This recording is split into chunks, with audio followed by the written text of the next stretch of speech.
Eh, ya, pertama-tama saya mau mengucapkan selamat kepada Mas Hengki atas karya terbarunya, meskipun sudah agak lama terbit, tapi ini kan relatif satu karya baru dari Mas Hengki. Saya mau mengucapkan tahniah, selamat, sekaligus karya ini yang mengantarkan Mas Hengki menjadi master di bidang agama Islam.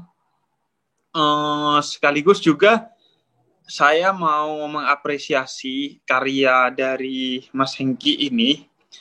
Seingat saya itu salah satu pembeli pertama buku ini dulunya ketika pertama kali dipromosikan di Twitter, kalau nggak salah, oleh Mas Hengki. Itu di cetakan pertamanya berarti, bahkan di awal-awal itu. Dan saya termasuk yang waktu itu kemudian mempromosikan agar teman-teman follower saya itu untuk membeli buku ini. Karena kenapa? Karena tentunya pentingnya buku ini untuk kemudian mengantarkan kita dalam pemahaman Islam yang lebih mendalam dan lebih utuh, di mana nanti kita akan bahas.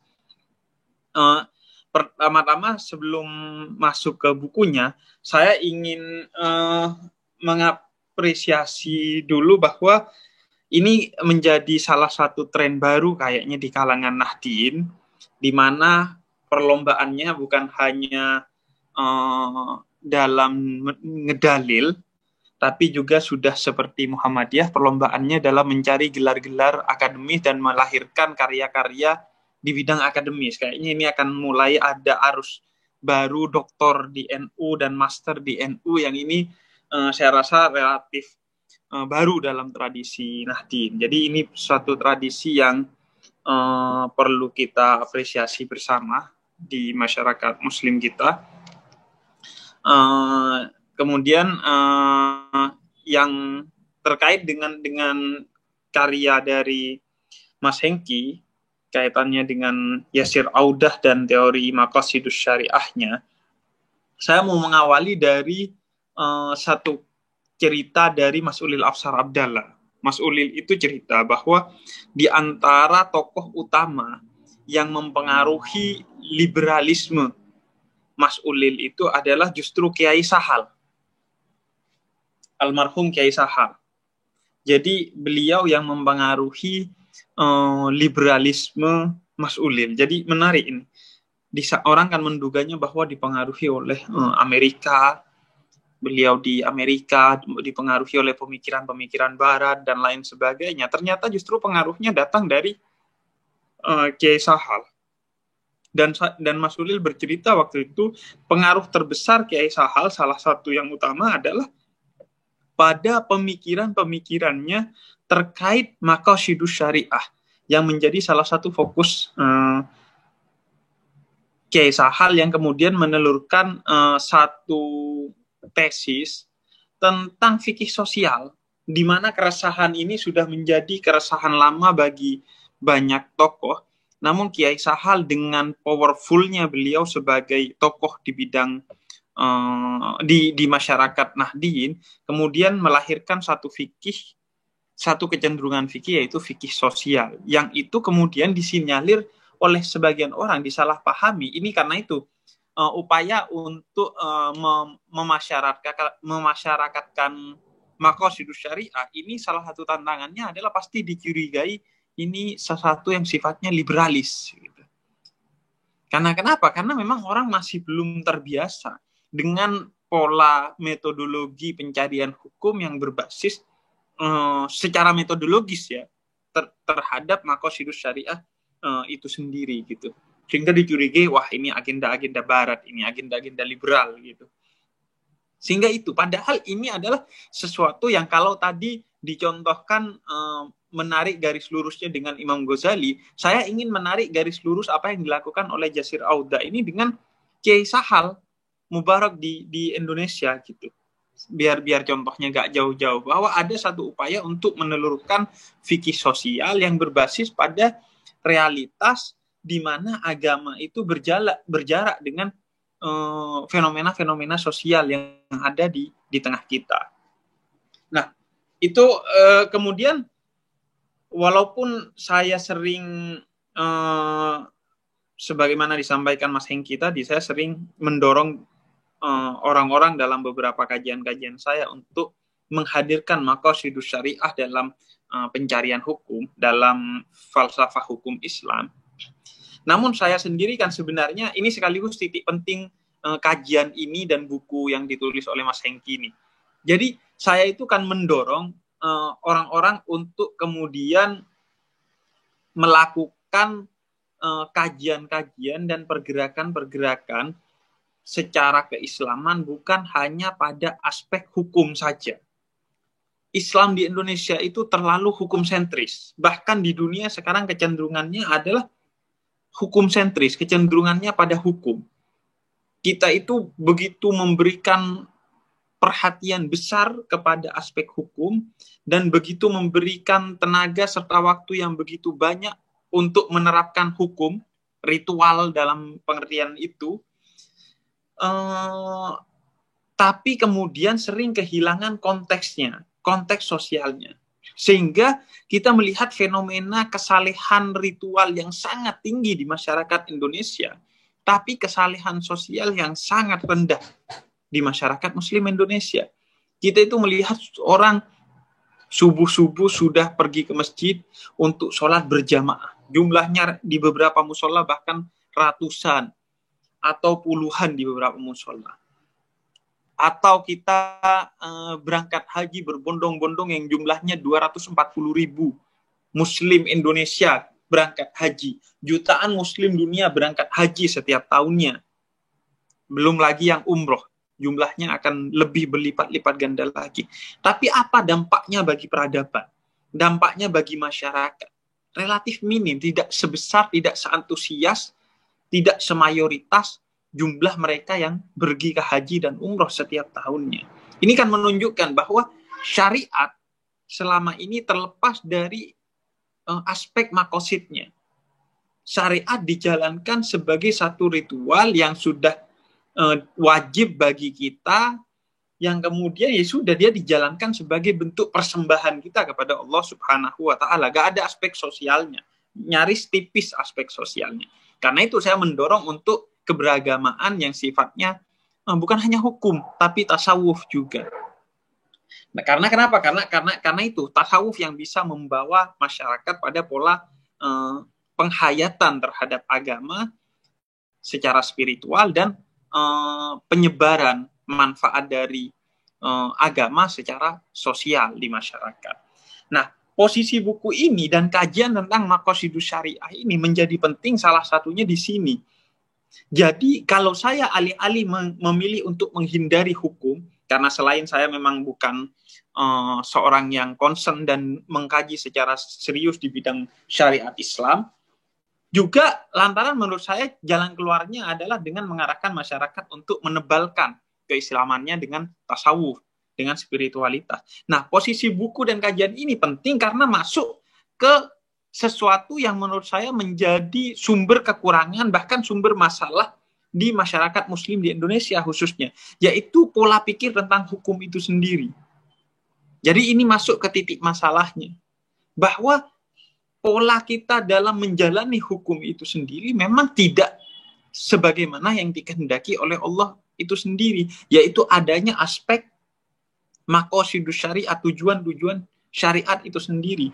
Selama ini dia, ya menurut saya begini, sholat kita dan persembahan sesajen orang-orang animisme, dinamisme kepada sesembahannya, itu ya relatif mirip. Bedanya kita dalam bentuk gerakan, mereka dalam bentuk sesajen. Karena itu seolah-olah hanya untuk Allah, selesai. Tidak ada aspek-aspek spiritualnya, tidak ada aspek sosialnya. Sehingga itu yang menjadi masalah. Nah, penting kajian maqasidus syariah seperti yang dilakukan oleh Mas Hengki dalam buku ini untuk kemudian memperbaiki pemahaman dan bagaimana kita menjalankan hukum Islam itu sendiri. Termasuk kemudian yang kedua, tadi sudah sempat disinggung oleh Mas Hengki sendiri sebenarnya, yaitu pentingnya membedakan pentingnya membedakan dan mempromosikan ini antara syariah, fikih, dan fatwa. Masyarakat Muslim Indonesia itu jangankan antara syariah dan fikih, kecenderungannya itu sekarang jangankan lebih bisa membedakan antara syariat dan fikih, bahkan kecenderungan sekarang itu sudah gak bisa membedakan antara syariat dan fatwa. Seolah-olah fatwa itu adalah syariat yang itu datangnya dari Allah, yang tidak bisa diganggu-gugat, yang kalau Anda ganggu-gugat itu maka Anda sesat, kafir, dan halal darahnya.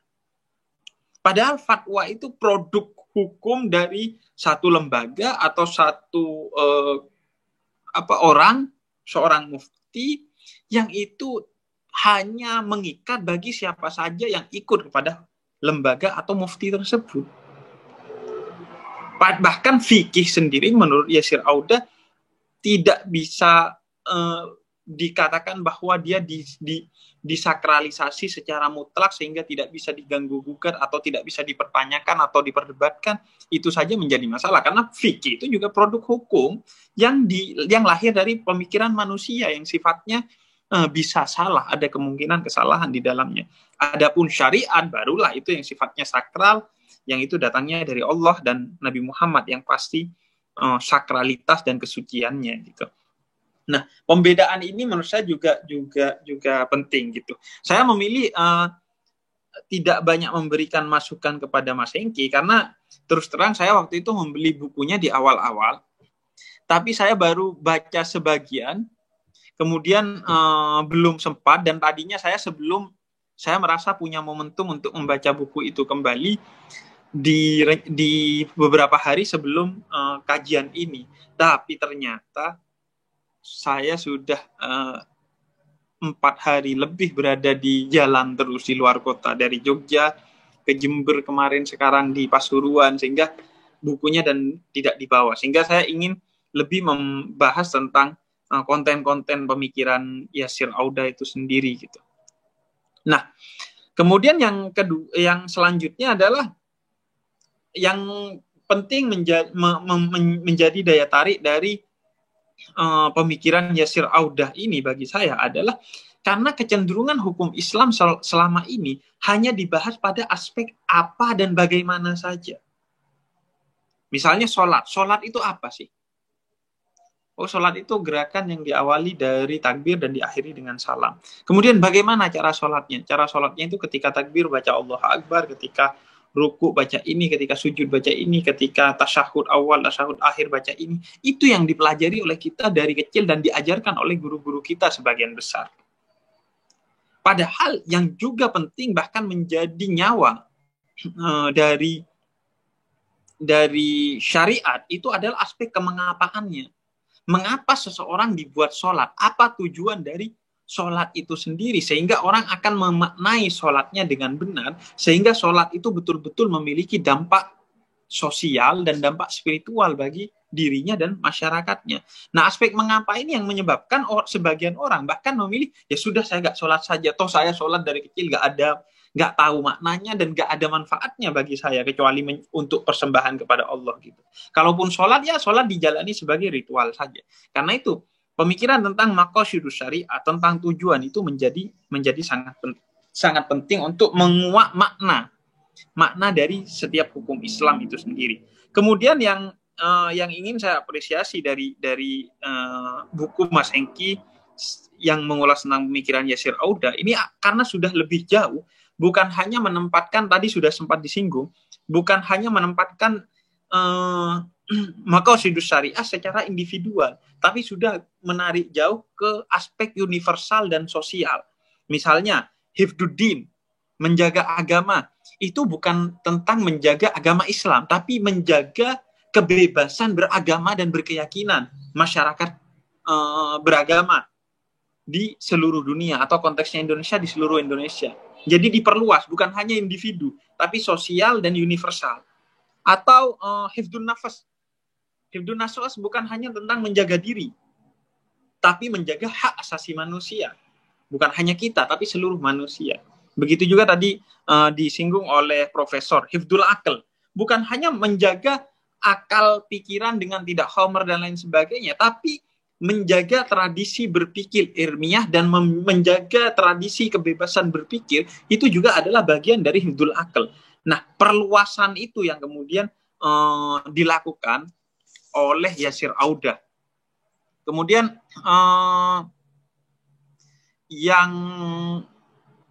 yang menurut saya penting dari kajian makosid ini selanjutnya adalah dia akan membawa masyarakat pada persatuan semangatnya.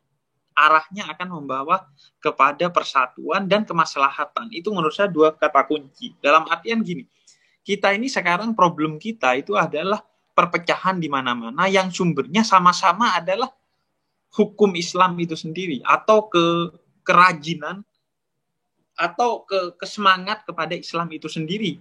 Jadi semakin kita semangat dalam berislam, kemudian semakin kita terkotak-kotakkan. Bukan hanya secara madhab sekarang, bahkan secara pengajian, guru ngaji, dan lain sebagainya. Beda guru ngaji, beda majelis, beda juga kemudian hubungannya gitu. Jadi terkotak-kotak. Nah, kehadiran Maqasidus Syariah ini, kajian tentang Maqasidus Syariah menjadi penting untuk menyatukan bahwa betapapun kita beda dalam pemahaman tentang apa poligami, tentang imam perempuan, tentang sholat, zakat, dan lain sebagainya, bahwa kita sama, memiliki tujuan yang sama. Sehingga itu yang menjadi pengikat kita untuk saling bersatu.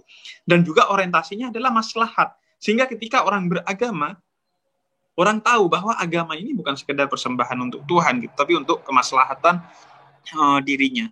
Kemudian yang terakhir yang ingin saya garis bawahi, bahwa kajian tentang Maqasidus Syariah ini salah satu yang paling penting adalah pada, misalnya kalau dalam filsafat sistem Maqasidus Syariah yang dikembangkan oleh Yasir Audah, adalah pada aspek openness-nya, aspek keterbukaannya. Karena menurut saya problem dari ekstremisme di dalam Islam itu adalah apa yang menjadi kritik Yasir Audah ketika menyampaikan filsafat sistem openness-nya, yaitu deontic logic. Deontic logic adalah melihat logika secara biner tadi yang disampaikan oleh Mas Hengki. Itu dalam kajian-kajian, misalnya kajian Bassam Tibi, kajian Aksin Wijaya, kemudian kajiannya Asma Afsaruddin, bahwa problem orang-orang yang dinilai terjebak dalam ekstremisme, misalnya Said Qutb, Hasan Al-Banna, kemudian Al-Maududi, Muhammad bin Abdul Wahab, itu problemnya adalah karena melihat segala sesuatu secara biner, jahiliyah Islam. Tidak ada logika selain hitam putih. Itu yang membawa orang biasanya dalam keterpurukan dan ekstremisme.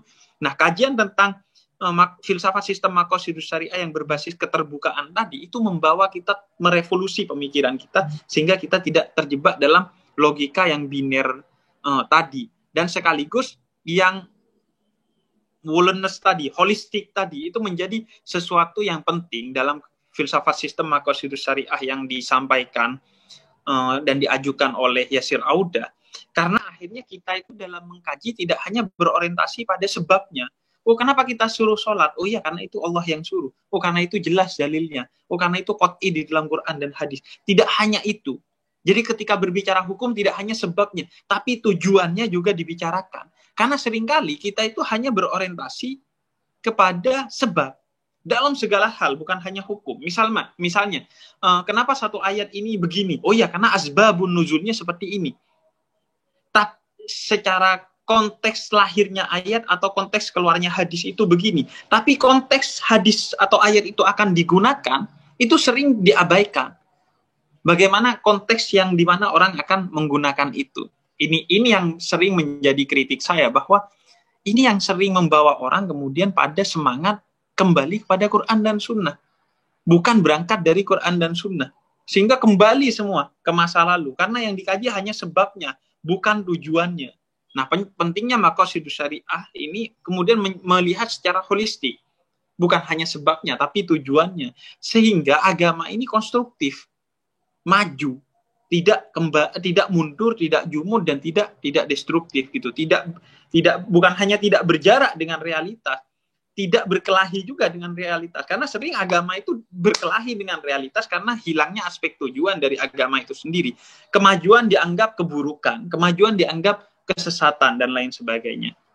Itu mungkin apa yang bisa saya sampaikan. Saya minta maaf tidak bisa secara teknis memberikan masukan atau saran kritik terhadap buku karena memang belum secara utuh menyelesaikan pembacaan bukunya. Tapi yang jelas saya dari apa yang saya sampaikan, pentingnya kajian tentang Maqasidus Syariah ini bukan hanya di aspek akademis, tapi juga agar merubah mindset pemikiran anak muda dalam beragama atau generasi-generasi sekarang itu generasi yang hijrah dan lain sebagainya, agar mengetahui makna ritualnya sehingga mereka tidak jumud dalam memahami dan menjalankan agama. Karena itu menurut saya satu-satunya catatan saya untuk buku ini adalah penting buku ini ditulis juga secara populer. Selain kajiannya dilanjutkan, penting juga buku ini disebarkan atau dia dipromosikan, dikampanyekan secara populer agar dibaca dan didengar oleh generasi milenial sehingga mengubah dan membuat mereka lebih paham tentang agama. Dan itu tidak mesti dalam bentuk buku, dalam bentuk video di media sosial. Saya rasa itu penting. Itu mungkin moderator, saya disuruh 5 menit tadi. Ini kayaknya sudah bermenit-menit. Oke, terima kasih. Assalamualaikum warahmatullahi wabarakatuh.